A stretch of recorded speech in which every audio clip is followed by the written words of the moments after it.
Tukomboe Kenya, tusikomboe. Tukomboe. Wiper. Harambee.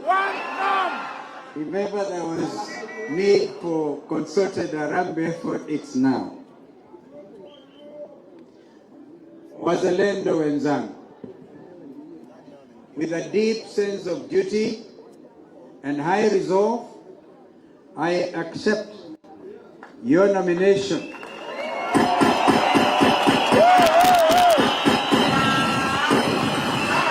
to be your presidential candidate for the election scheduled for 2027.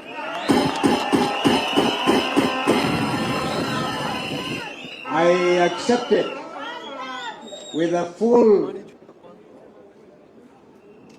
and grateful heart, without reservation, and with only one obligation: the obligation to devote every effort of body, mind, and spirit to lead this exceptional patriotic front to victory and restore hope and stability to our beloved nation.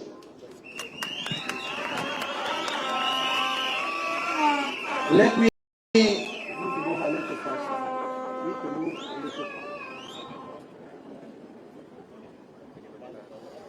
however, take a moment to thank the Almighty God, who has been my guide.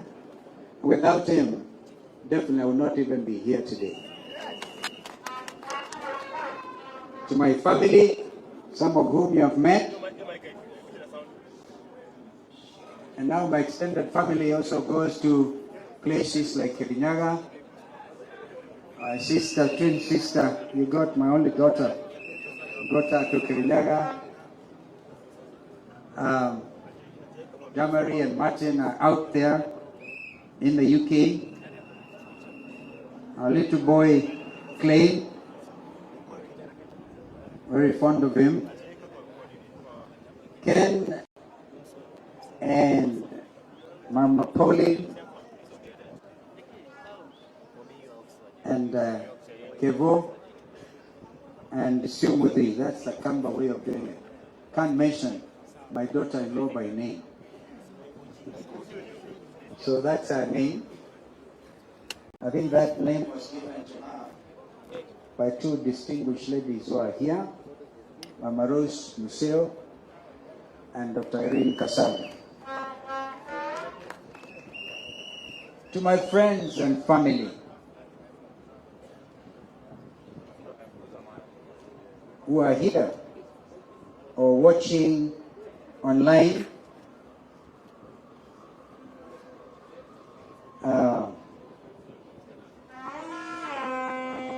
what I'm about to say is very personal, very deep.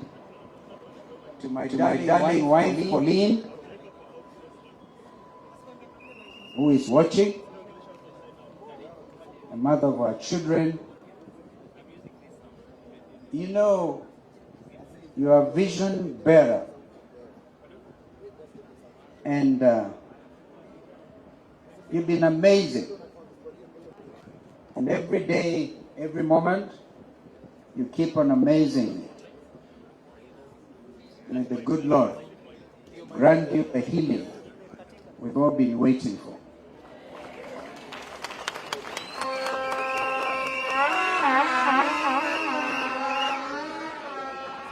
To our fellow citizens, including those in the diaspora, wazalendo wenzetu ng'ambo, mahala popote mlipo, we have come of age as a nation. To the international community present here today, I acknowledge your presence, members of the diplomatic corps, those who are here personally, sent representatives. We thank you. You are true partners in this journey of having a stable nation among the community of nations. Well, Deputy President, my brother, Brigadier Gachagua,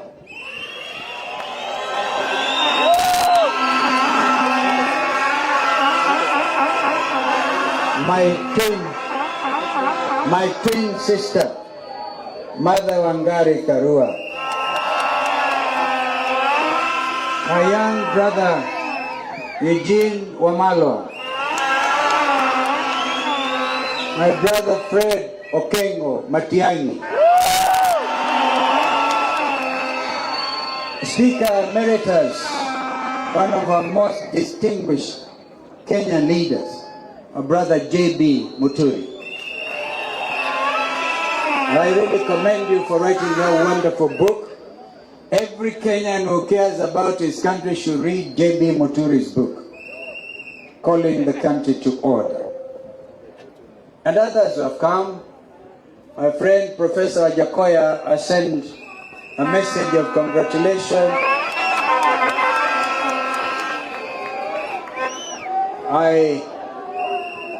Our friend Governor Natembea of Tanzania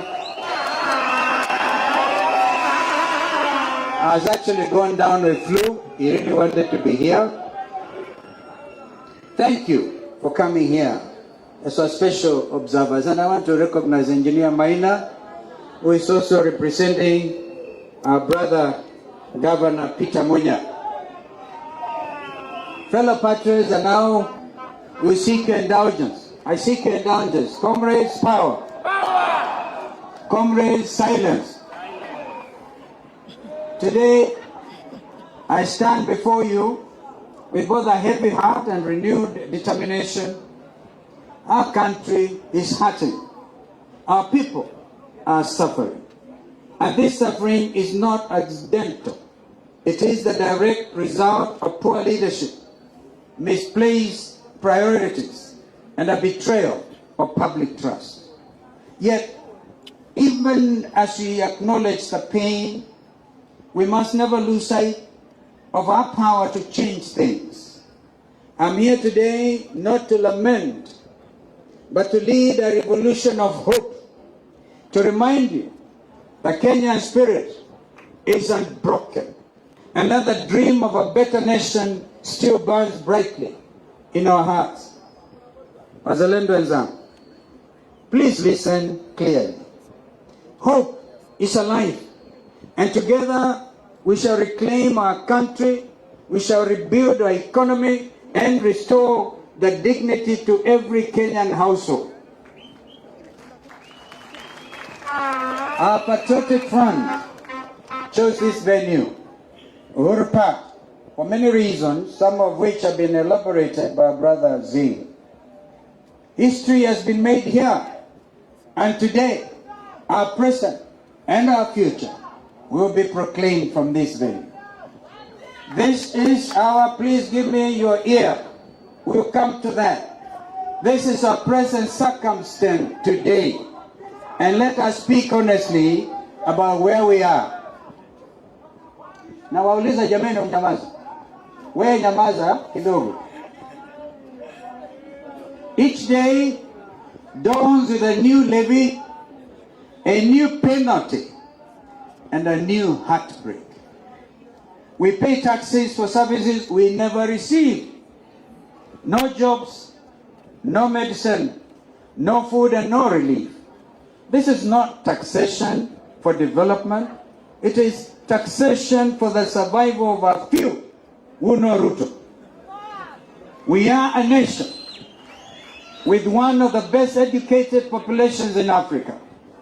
Yet our young people, bright, creative, and full of potential, remain unemployed and disillusioned. Our graduates hawk goods on the streets, while unqualified cronies occupy top positions in government. This is not the Kenya we envision, or indeed that envisioned by our founding fathers. Our hospitals are understaffed and under-equipped. Mothers give birth in fear, literally in fear, because they don't know whether this cost-share thing will pay their bill. Doctors go and pay.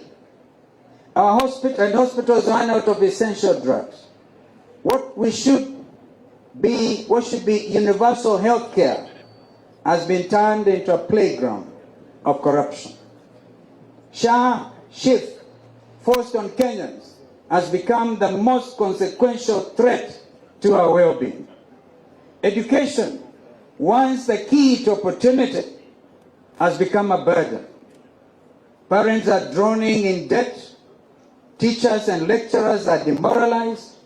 Students are uncertain of their future. As we speak, some of our best brains in this country, university dons, are on strike and nobody seems to care. They have gotten our universities defunded, literally. A government that toys with children's education has lost its moral compass. And what of our economy? Once a beacon of growth, it now lies in disarray. Industries have closed, investors are fleeing, and ordinary Kenyans are struggling to survive. Our brothers and sisters wake up so early in the morning to walk to industrial area, only to arrive and find doors shut and their jobs shifted to neighboring countries because of this regime's taxation policy. What about this regime's insatiable appetite for loans upon loans upon loans? Kenya's public debt under this regime has become an albatross around our necks. They call it bottom-up economics. But what we see is bottomless corruption and a top-down greed. It is not an economic plan. It is an economic funeral, I dare say.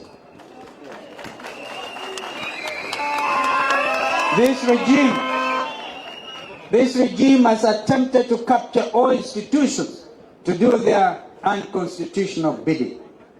They have captured Parliament, and that is why today it stands impeached.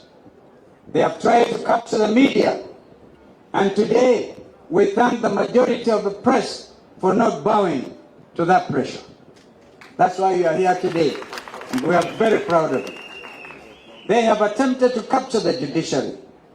We ask you not to cede to these nefarious regimes' attempt to undermine you, for justice and truth are the common ties of society. Worse still is this regime's 3-year dismantle of our celebrated diplomacy. They condemn regional insecurity and neglect of the international community, all while they are linked to its escalation of wars in our region, the Democratic Republic of Congo, the Sudan in particular. This regime sells arms, and hear me, Kenyans, because it's a day to speak the truth for what it is.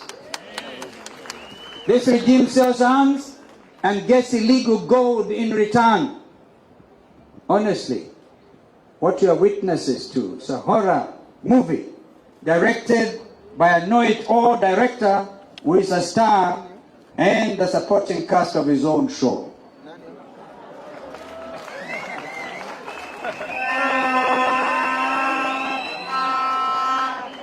The Ruto regime calls for reforms of international institutions and global agendas, including climate change, while he auctions our forests for carbon credits for his own personal aggrandizement. Kenyans must know this. Even our forests, our national parks are up for auction. The very oxygen we actually breathe. Most heartbreaking of all is the plight of our young people, the Gen Z generation, bold, creative, and courageous, took to the streets to demand justice, to demand jobs, to demand dignity and accountability. But their voices on June 25th, 2024, were met not with dialogue, but with bullets and intimidation. A government that silences its own children has lost the right to lead. wazalendo wenzangu. But I stand here to tell you, we are not doomed. Kenya can rise again, and Kenya will rise again. Under a patriotic administration, and together with our partners, we shall build a nation that works for all, not for a select few. We will deliver a 24-hour economy that ensures all of us are part and parcel of growing our basket, and together we shall lower the cost of living. Cost of fuel and electricity must be lowered if we are to get these jobs back to our industry, if we are going to yet again attempt to industrialize our country. Transformational projects like the High Grand Falls Dam that will generate 700 megawatts of electricity, a Vision 2030 project under Kibaki and ourselves, must be activated, not Rutopreneured.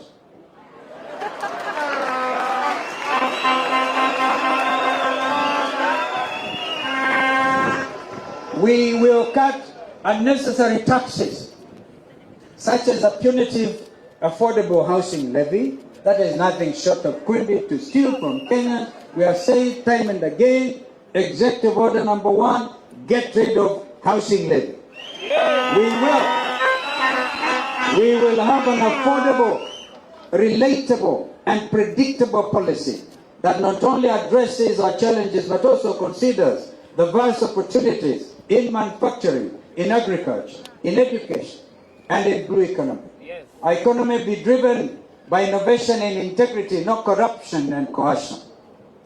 We will create real jobs for the youth.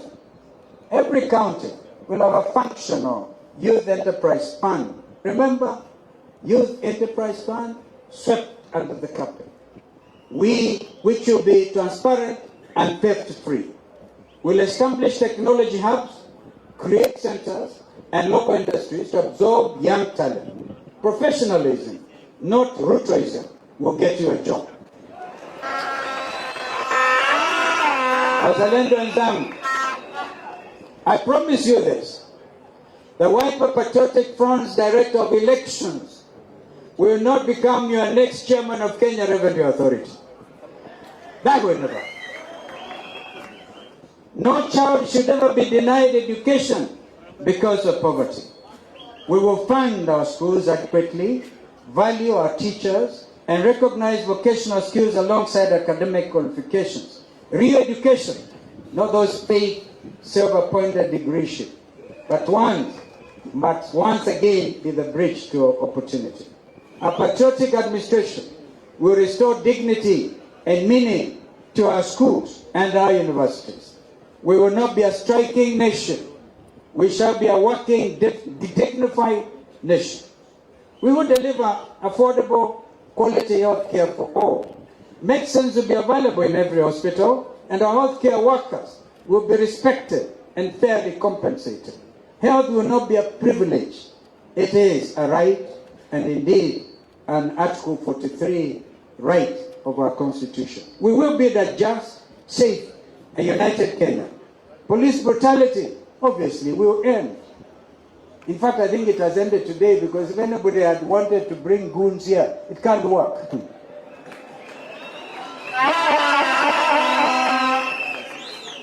No more abductions, because those are terrible. And no more fear. We will unite Kenyans across all communities, because a divided nation indeed cannot prosper.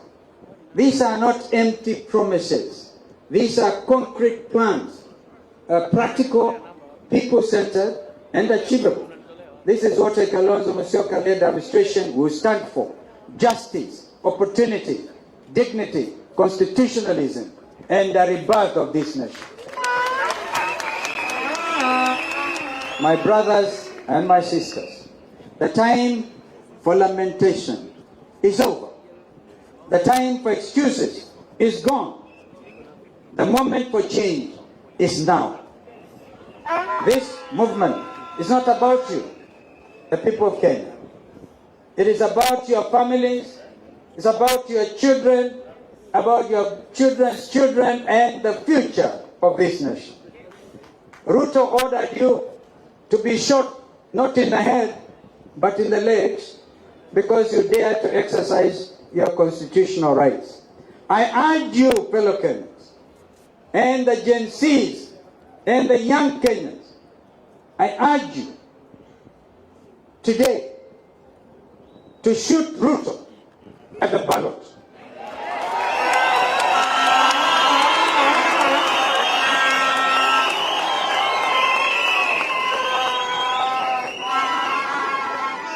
If you have not yet, I implore you to register to vote. How many of you are ready to shoot Ruto at the ballot?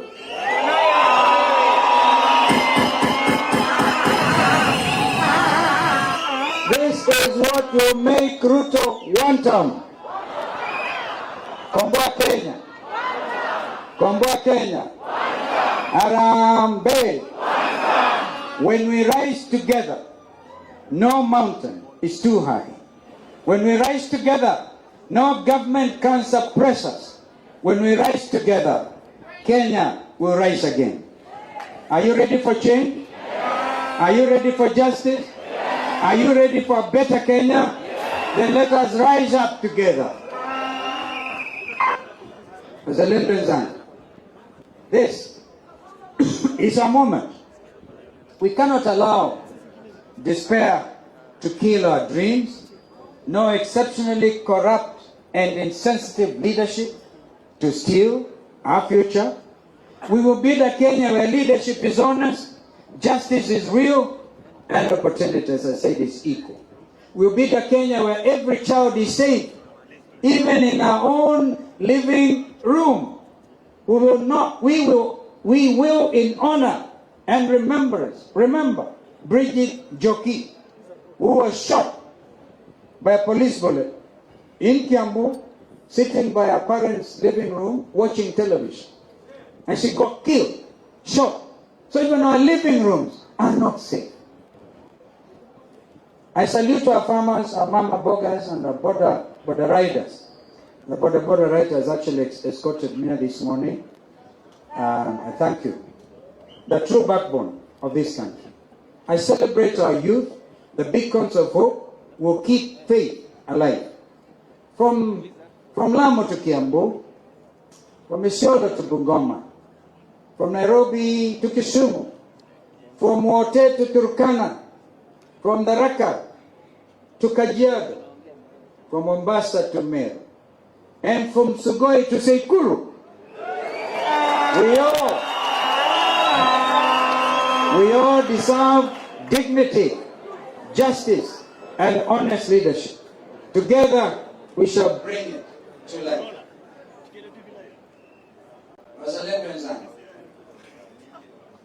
The Wiper Patriotic Front is ready. Our united coalition is ready. And for a while, we didn't have to pass the resolution to address what is already defunct. My sister mother is here, and brother Eugene is here.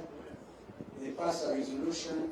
I think our friends in Jubilee, I heard our brother Uhuru Kenyatta try to reimagine what had happened during the Jubilee Delegates Conference. But there's something in law called dead by effluxion of time. There's no need to flog a dead horse. We all know there's no Azimio in existence. But because you have some people holding those parliamentary positions in the Senate and in the National Assembly, we don't need to issue that thing. But all of us knew this is the dawn of a new beginning. I urge my colleagues to stick together, young like bees, because if any of us betraying this confidence will stand judged by future generations. I don't want to be in that category. At very great cost I have stood the test of time. At very great personal cost I've dared to stand. I like it. Hashtag the last man standing. Nimeona hiyo. Kuna picha inaonyeshwa Tukiwa State House, I think, Fred, you remember, we had State House, Mombasa, before the election in 2022. And there's that clip, we're all standing there with our brother Uhuru Kenyatta, Raila Odinga, Kalonzo Musyoka, Weta, Madividi, Gideon Moi. We're all standing there. I looked at that, somebody sent me, and I must really thank our sister who is in Bahamas, I think Barbados, for CPA conference, Mheshimiwa Lesuga. She sent me that picture and said, she drew a picture around and said, the last man stand. We're all going to stand. It's not going to be the last man. How many of you are ready to stand with the last man standing?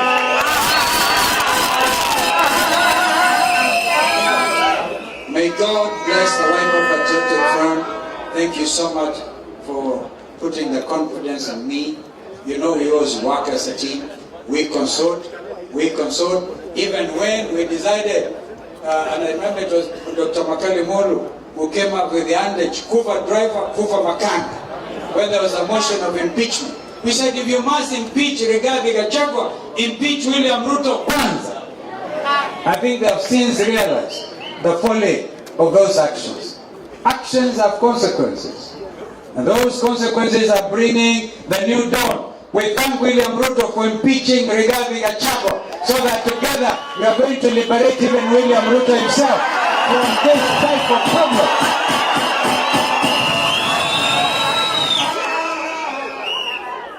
And they say, it was Shakespeare who said, there's a tide in the affairs of man, taken its height, leads to fortune. Abundant. The rest of life is lived in mystery. It's a paraphrasing. I want to encourage you, Ndugu Rigathi. You stand stronger than when you are deputy president. Nobody knew you. Now the country knows you. My sister mother, my twin sister, you were with Ruto, Raila's running mate. You were the first one to say, he, haifanyiki, most principled, amazing Kenyan lady, even the region, standing for justice, and everywhere in our region. My sister mother, I'm very proud that you call me your political twin. We will stand together. My brother Eugene, my mother. These last 2 years, we've been on those trips everywhere, across the length and breadth of this country, waiting for other friends to come like Fred Matiangi. And J.B. Muturi was waiting for him to be fired. And he got fired. And it is good that Ruto fired J.B. Muturi. My brother Setorome, a brilliant mind in numbers. You see, now we're going to lead this revolution in real time. This coming election will not be stealable. And we must tell IBC, either they want to be on the right side of the history and deliver that image of a rotten IBC, or they're going to do the just thing. Data-driven campaign. That is what our brother Torome Saitoti is able to do along with other people. We are so proud of it. Our brother, Governor Natembea, you did meet severally with our friends and our brother Eugene. We asked you that for the sake of all of us, any of us bleeding will get all of us bleeding. So we must hold together. Allow me to thank our 3 governors from Makueni, Machakos, and Kitui for standing strong. For standing very, very strong. Yani, they know what the Constitution says. What the Constitution says. They know. There are 2 levels of government. They're independent, they know. So I told them, when William Ruto comes calling, you are the governor, but he must recognize you. You are the home governor. You are the ruler of your county. Don't go out there. William Ruto does not believe in devolution.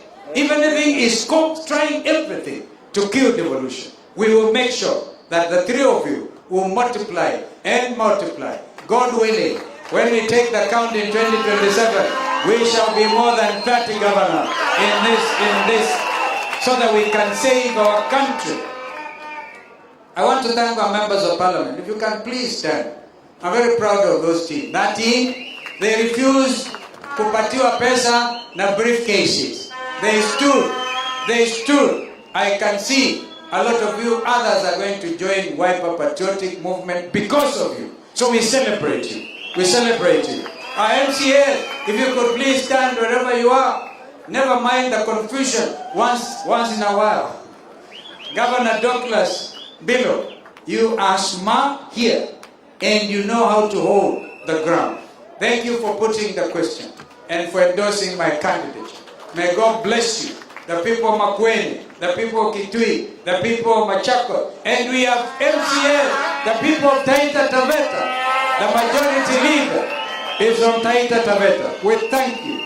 We even our deputy leader, all the way from Dadaab, Farah Mahali. Of course, he has since resigned willingly. We wish him well wherever he goes, wherever his political journey takes him. I'm not the type of person to wish anybody ill. And all other MCAs you had somebody from Busia and others, and Nairobi. Hey, Mheshimiwa Mawadha and the teams here, we thank you. We really recognize you.